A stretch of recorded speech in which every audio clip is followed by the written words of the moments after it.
Ever wondered about the shadowy figure behind a technology that's really shaking up finance as we know it? It's a huge question. It is. So today we're doing a deep dive into the mystery of Satoshi Nakamoto, the pseudonymous creator of Bitcoin. Right. The name everyone knows, but nobody knows. Exactly. We've gathered a whole load of fascinating information, drawing on sources like the details and speculations compiled on the Wikipedia page for Satoshi Nakamoto. Which, a pretty good collection of what's out there, all the theories and facts. Yeah, it brings a lot together. And our mission today is pretty straightforward. We want to unpack the key info, the really intriguing bits about this enigma. So the timeline, how Bitcoin actually started. Right. The timeline, the birth of Bitcoin, and of course, all those compelling theories about who Satoshi might actually be. Or were, possibly. Or were. Yeah, good point. By the end of this, hopefully, you'll have a much clearer picture of this captivating puzzle. Okay, so where do we start? The timeline seems like the logical place. Let's do it. Okay, so Satoshi Nakamoto. Their active period, it was actually quite short. Basically, October 2008 through to about April 2011.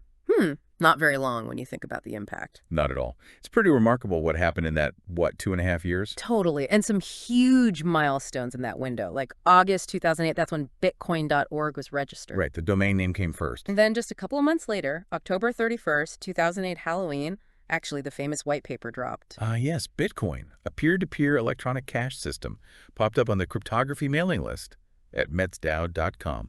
You can just imagine the reaction in that, pretty niche community back then. Must have caused quite a stir, and things moved fast after that. January 9th, 2009, the software, Bitcoin version Vial.1, gets released on SourceForge. And boom, the network launches. The Genesis block is mined. The very first block, block 0. And it came with that initial reward, 50 Bitcoins, Yeah. worth basically nothing then, but Yeah, a bit different now. And that Genesis block, it has that amazing little detail baked right in, doesn't it? oh yeah, the embedded text.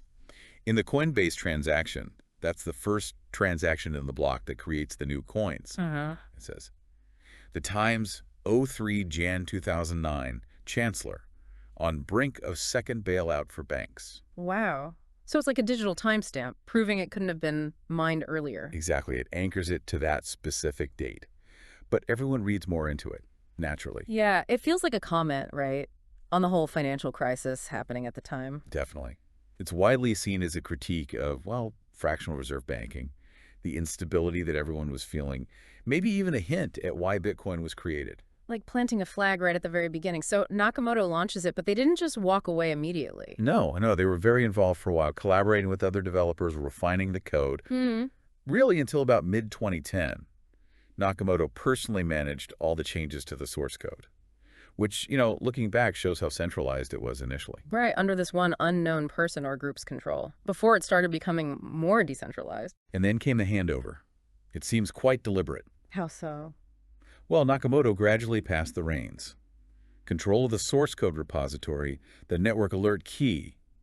These crucial things went to Gavin Andrewson. Okay, a key early developer. Yeah, and some related domain names were transferred to other people in the community too. So it felt like a planned exit strategy. It really did. A sort of systematic withdrawal, which just deepens the mystery, right? Why be anonymous, build this thing, and then just vanish? Absolutely.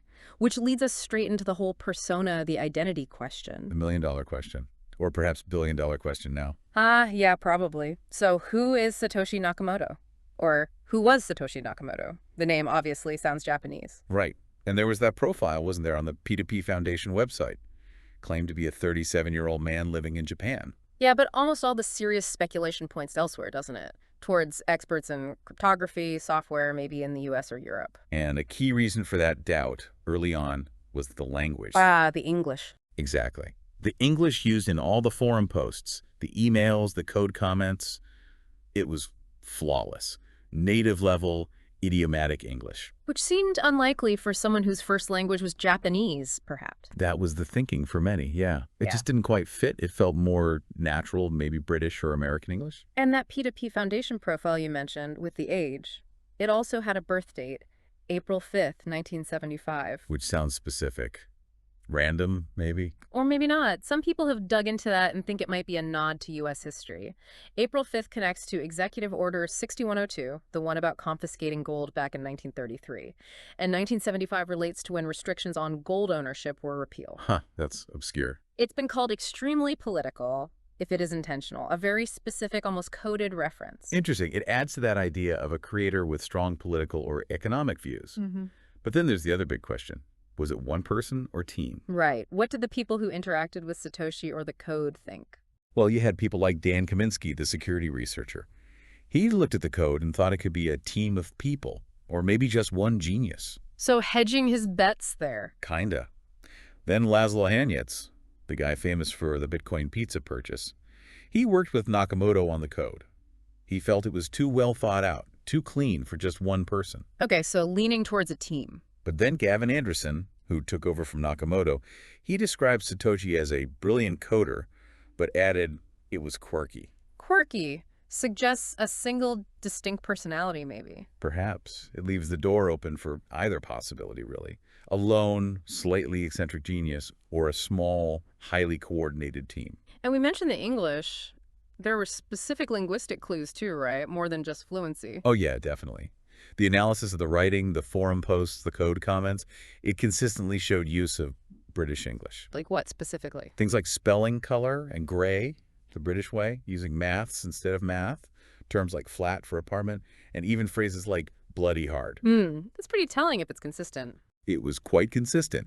It strongly suggests someone either from the UK or maybe another Commonwealth country. And if you connect that back to the headline in the Genesis block. From the Times of London. Yeah, it starts to paint a picture, doesn't it? Someone familiar with British English, possibly interested in UK affairs. Okay, this is getting juicy. What else? There's a really fascinating bit of analysis on the timing of Nakamoto's online activity. Oh, what did that show? A Swiss engineer, Stefan Thomas, plotted the timestamps of Satoshi's forum posts, nearly 500 of them. And he found a very noticeable pattern. There was a steep decline, almost no post, between 5 a.m. and 11 a.m. Greenwich Mean Time. Okay, so what does that mean? Well, if Satoshi was in Japan, as claimed on that P2P profile, those GMT hours would be lunchtime into the evening in Japan, prime working or posting time. Ah, so they were consistently offline when someone in Japan would likely be online and active. Exactly, even on weekends. It strongly suggests the person, or people, were likely sleeping during those hours. Yeah. Which fits much better with a time zone in, say, North or South America. Wow. Okay, so the clues are piling up. Native English, possibly British English leanings, posting patterns suggesting an American time zone, but still no face, no name. Precisely. Which brings us to the lineup of usual suspects. The candidates. And there have been quite a few over the years. A whole rogues gallery, almost. But it's so important to stress none of this is confirmed. Proving or disproving someone is Satoshi is incredibly difficult. Right, because the ultimate proof would be, what? Moving some of those original Bitcoins? That's the main one. Or using the private cryptographic keys associated with Satoshi to sign a message? Neither has happened. Okay, so bearing that in mind, who's first on the list? Hal Finney often comes up. Yes, Hal Finney.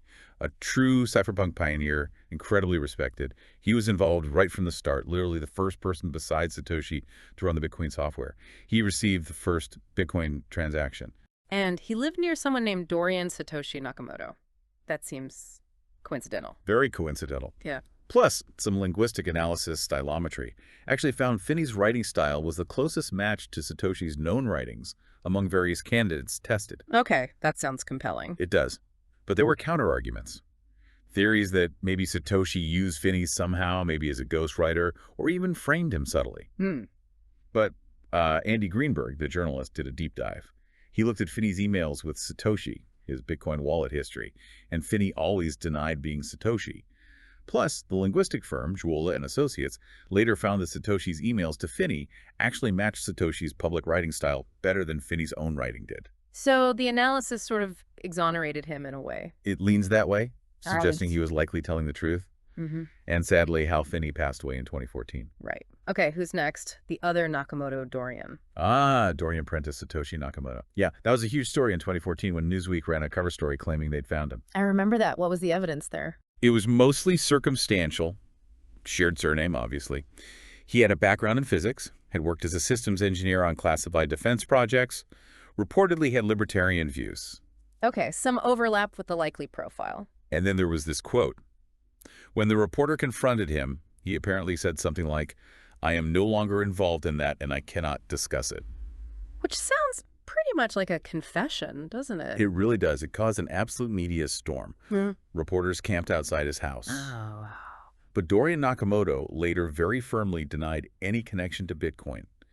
He said he'd misunderstood the reporter's question, thought she was asking about his previous classified work. Okay, a plausible denial. And then, to make things even weirder, the original Satoshi Nakamoto P2P Foundation account, which had been dormant for years, suddenly posted a message. What did it say? Just 5 words.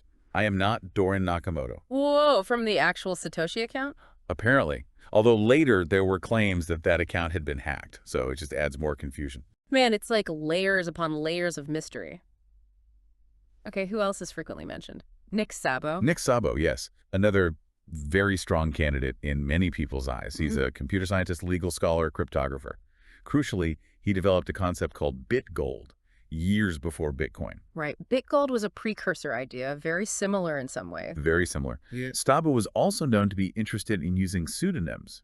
And again, stylometric analysis has linked his writing style quite closely to the Bitcoin white paper. So BitGold, pseudonyms, writing style. It sounds like a solid case. It does. The New York Times once called him the most convincing candidate. Yeah.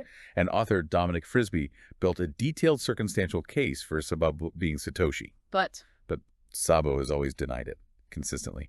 He acknowledges he was very interested in the idea as one of the few people who got it early on, but says he wasn't Satoshi. No definitive proof either way. okay. Now we have to talk about Craig Wright. That's a name that generated a lot of headlines. Oh boy, yes. The Craig Wright saga. This kicked off in late 2015.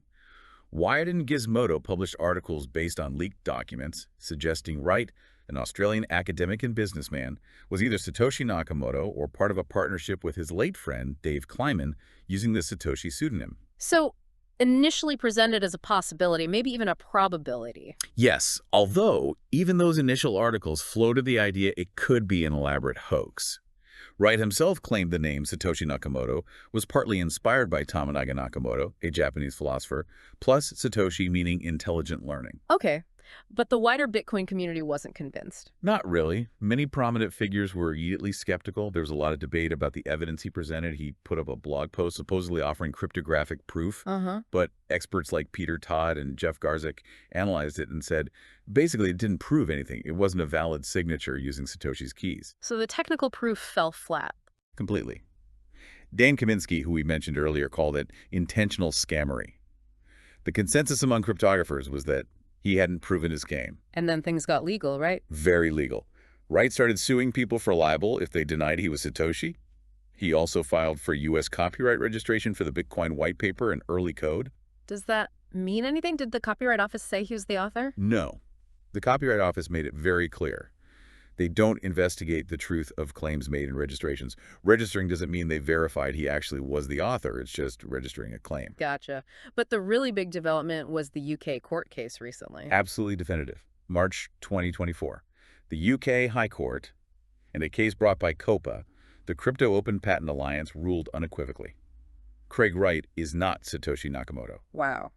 Not just failed to prove, but actively ruled he isn't. Exactly. The judge stated Wright was not the author of the white paper. He did not operate under the pseudonym Satoshi Nakamoto between 2008 and 2011. He did not create the Bitcoin system, and he did not write the initial Bitcoin software. It was incredibly comprehensive. So case closed on that one, legally speaking. Pretty much. The judgment also mentioned that Wright had presented forged documents and told extensive lies to the court. It was quite damning. He even got a suspended prison sentence for contempt of court in a related U.S. lawsuit against Jack Dorsey's company, Block, Inc. Okay, so that theory is off the table now, but the list of names doesn't stop there, does it? There were others mentioned. Oh, plenty of others. You had academics like Vili Ledenverda and Michael Clear both denied it.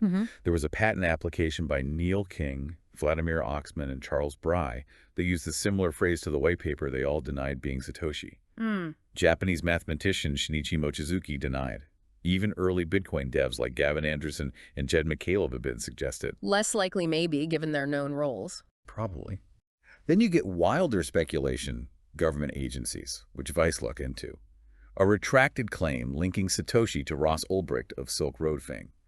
The Financial Times once speculated it might be Finney Sabo and Adam Back working together. Adam Back, CEO of Blockstream. Yep. He's been suggested individually, too, recently by a YouTuber called Barely Sociable, and Charles Hoskinson seemed to agree, but Back denies it. Even Elon Musk had to deny it once. Elon Musk? Seriously? Yeah, briefly floated, quickly shot down by Musk himself. Wired suggested Australian programmer Paul LaRue. There was a tribute embedded in the blockchain to cypherpunk Len Sassaman after his death, leading some to wonder, but no real link. And most recently, an HBO documentary pointed towards Peter Todd. Peter Todd, the developer who debunked Craig Wright's proof. The very same. He strongly denied it and was pretty critical of the documentary's methods. So yeah, the list is long and full of denials and dead ends. It really just highlights how deep the desire is to know and how well the secret has been kept. Exactly. The anonymity itself has become a core part of the Bitcoin legend. And despite that anonymity, the impact is undeniable. I read there's actually a statue in Budapest dedicated to Satoshi Nakamoto. That's right, a bronze statue. It's a fascinating symbol, isn't it? Celebrating the creator without knowing who they are. It honors the idea, the creation itself. Yeah, that's a powerful statement. And then there's the small matter of the fortune Satoshi is likely sitting on. Ah, yes, the Nakamoto stash. Estimates vary, of course, because we don't know exactly which early blocks were mined by Satoshi, but the common range is somewhere between, say, 750,000 and 1.1 million bitcoins. Wow. And none of those have ever moved. None of the coins strongly believed to be Satoshi's have ever been spent. At the peak, back in November 2021, that hoard could have been worth, what? Tens of billions of US dollars. Just staggering. An untouched fortune. Okay, so let's try and wrap this up. After this deep dive, Satoshi Nakamoto's identity is still, well, a complete enigma. Stubbornly so. We've got the timeline, the genesis, the clues, and the persona, the language, the timing, potential politics. We've got the suspects. Finney, Dorian Nakamoto, Sabo. Greg right now definitively ruled out by the courts. And a long list of others. Yeah. But the main takeaway, maybe, is that it almost doesn't matter who it was. How do you mean? Well, whether it was one person, a team, man, woman, from the UK, the US, wherever, the creation itself, Bitcoin, and the blockchain technology it unleashed, that's had the world-changing impact. The anonymity hasn't stopped it from becoming this global thing. Not at all. Yeah. You could even argue the anonymity helped in the early days, preventing it from being tied to one person's reputation or potential legal issues. That's an interesting point. Which leads us to a final thought, I guess, for everyone listening. Is it? Does the fact that we don't know who created Bitcoin actually enhance its significance, maybe its mystique or long-term potential? Or does it detract from it, leave a kind of foundational uncertainty? Yeah, that's a good question. Does the mystery help or hurt? And maybe, more fundamentally, does our fascination with who Satoshi is sometimes make us lose sight of the truly revolutionary thing, which is what Satoshi created? It's easy to focus on the whodunit part, for sure. It is. It's a captivating story, and clearly one that's far from over, even if we never find out who Satoshi Nakamoto really is.